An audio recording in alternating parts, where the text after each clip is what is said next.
Students, आज हम class 9 mathematics के चैप्टर नंबर 1 से एक्सरसाइज 1.1 का क्वेश्चन नंबर 4 सॉल्व कर रहे हैं।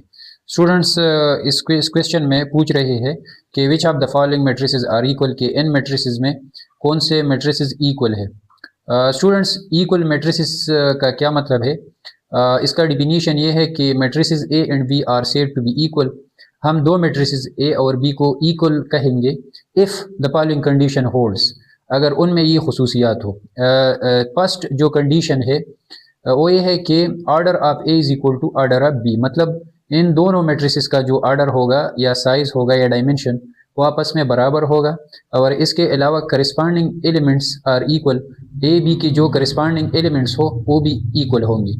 करस्पॉन्डिंग एलिमेंट्स का क्या मतलब है स्टूडेंट्स? जो सेम पोजीशन पर हो।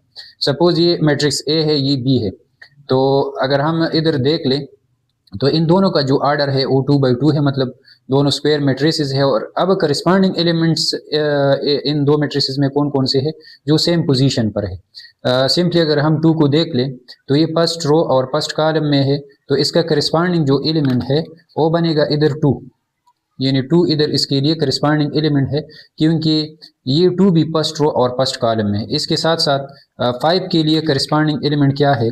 5 के लिए करस्पॉन्डिंग एलिमेंट इधर 5 है, मतलब ये फर्स्ट रो और सेकंड कॉलम में है। इसके साथ साथ इधर भी 5 फर्स्ट रो और सेकंड कॉलम में है, तो ये दोनों करस्पॉन्डिंग एलिमेंट्स है। इसके साथ साथ मतलब 1 के लिए जो करस्पॉन्डिंग एलिमेंट है मैट्रिक्स ए में वो है 4, मतलब 1 और 4 ये करस्पॉन्डिंग एलिमेंट्स है, क्योंकि सेम पोजीशन पर है, मतलब सेकंड रो और फर्स्ट कॉलम में पड़े हुए हैं। इसके साथ साथ 3 के लिए करस्पॉन्डिंग है, क्योंकि ये दोनों सेम पोजीशन पर है। अब स्टूडेंट्स हम देखते हैं कि इन 4 मैट्रिसेस में कौन से मैट्रिसेस इक्वल है और कौन से अनइक्वल है। तो इक्वलिटी के लिए हम ये दो कंडीशन मतलब चेक कराएंगे। एक, उनका ऑर्डर चेक करेंगे कि आया इन मैट्रिसेस का ऑर्डर सेम है या नहीं, और इसके साथ साथ करस्पॉन्डिंग एलिमेंट्स की इक्वलिटी चेक करेंगे कि करस्पॉन्डिंग एलिमेंट्स मतलब आपस में इक्वल है या नहीं है। तो स्टूडेंट्स, हम क्लियरली देख सकते हैं कि इन चारों मैट्रिसेस का जो ऑर्डर है वो सेम है। सारे मैट्रिसेस का जो ऑर्डर है वो 2/2 है। इस मैट्रिक्स का ऑर्डर भी 2/2 है, मतलब इसमें 2 रो और 2 कॉलम है। इसके अलावा बी का जो ऑर्डर है वो भी 2/2 है, इसका ऑर्डर भी 2/2 है और इसका ऑर्डर भी 2/2 है। अब हम चेक करते हैं कि कौन कौन से मैट्रिसेस में करस्पॉन्डिंग एलिमेंट्स सेम है। तो अगर हम ए और बी का कंपैरिजन कर ले तो स्टूडेंट्स इसमें 2 की इक्वल है, 5 की इक्वल है, लेकिन 1 4 की इक्वल नहीं है। मतलब इधर जो करस्पॉन्डिंग एलिमेंट्स है वो आपस में इक्वल नहीं है, तो हम लिख सकते हैं कि A is not equal to B. इसके साथ साथ अगर हम ए को सी के साथ चेक कर ले तो स्टूडेंट्स इधर 2 है, सी में बी फर्स्ट पोजीशन पर 2 दिया है, 1 + 1 विच इज इक्वल टू 2। इधर 5 है, इधर भी 5 है, और इसके अलावा इधर 1 है तो इधर 4 है, तो इधर भी करस्पॉन्डिंग एलिमेंट्स अनइक्वल है। तो इसका मतलब ये हुआ कि ए सी की इक्वल नहीं है। अब अगर आखिर में हम ए और डी का कंपैरिजन कर ले तो स्टूडेंट्स 2 की इक्वल है, 5 4 + 1 की इक्वल है, क्योंकि इससे 5 आता है, और 1 की इक्वल है, और 3 की इक्वल है, और इनका ऑर्डर भी सेम है। तो इसका मतलब ये हुआ कि ए मैट्रिक्स डी का इक्वल है। अब अगर हम बी का कंपैरिजन कर ले तो ए तो बी की इक्वल नहीं है, सी के साथ चेक करना पड़ेगा।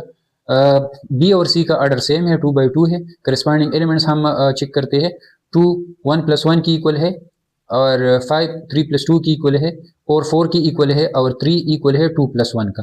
तो इसका मतलब ये हुआ कि मैट्रिक्स बी सी के इक्वल आ रहा है। स्टूडेंट्स, अब आखिर में अगर हम बी और डी का कंपैरिजन कर ले तो बी और डी आपस में अनइक्वल है, क्योंकि अगर हम इधर देख ले तो इधर 4 है और इधर 1 है, तो हम कह सकते हैं कि B is not equal to D. और अगर हम सी का डी के साथ कंपैरिजन कर ले तो इधर भी हम देख सकते हैं कि 4 1 की इक्वल नहीं है, तो इस वजह से सी डी की इक्वल नहीं है। तो इसका मतलब ये हुआ कि सिर्फ ए डी की इक्वल है और बी सी की इक्वल है। अब स्टूडेंट्स हम क्वेश्चन नंबर 2 कर रहे हैं। इसका स्टेटमेंट ये है कि let A is equal to 2 - 3 u 0 and v is equal to v - 3 5 w for what values of u v and w are a and b equal. मतलब इनमें कुछ अननोन वैल्यूज है, इधर v दिया है, w दिया है, और इधर u है। तो इस क्वेश्चन का मतलब ये है कि हम इन अननोन वेरिएबल्स की जगह या इन वेरिएबल की जगह हम कौन कौन से वैल्यूज पुट करें ताकि ये दोनों मैट्रिसेस आपस में इक्वल हो जाए। तो स्टूडेंट्स ये मैट्रिसेस आपस में इक्वल हो जाएंगे अगर इनका आर्डर सेम हो और इसके साथ साथ इनके करस्पॉन्डिंग एलिमेंट सेम हो। तो हम इधर क्लियरली देख सकते हैं कि इनका आर्डर आपस में सेम है, इसका आर्डर भी 2/2 है और इसका आर्डर भी 2/2 है।